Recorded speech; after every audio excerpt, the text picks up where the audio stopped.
In this video, you will learn the proper way to remove molds from a cylinder. The equipment involved is a stripping tool. The tool is like a screwdriver with a vertical blade. The blade will have to be sharpened on occasion.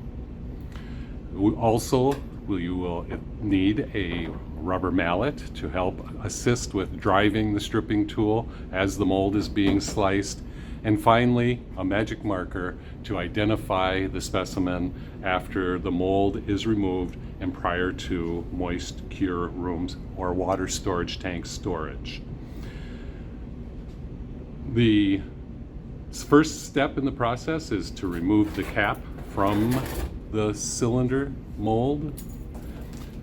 Then the stripping tool is placed on the mold with the lip of the tool placed behind the plastic to help guide the stripping tool blade down the side of the mold.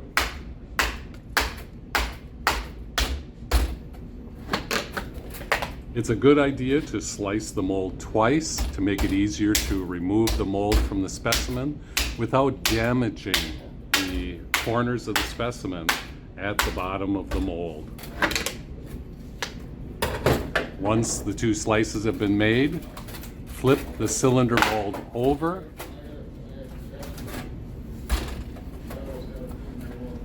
and remove the mold.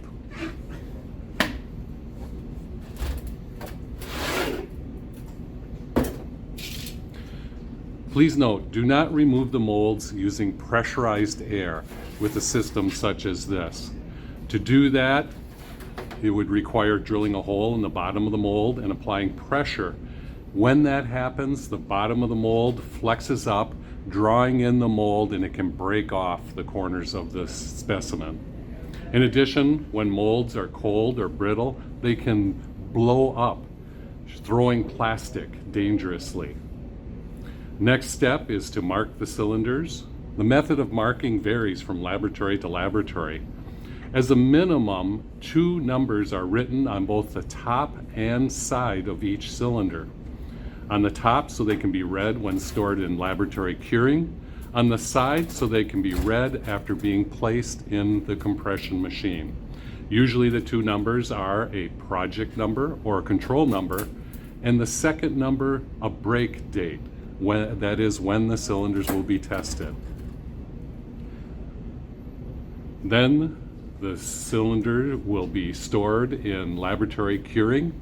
It should be placed in laboratory curing within 30 minutes after removing the mold. Laboratory curing would take place in either a moist cure room or water storage tank at 73 plus or minus 3 degrees Fahrenheit. This concludes this video.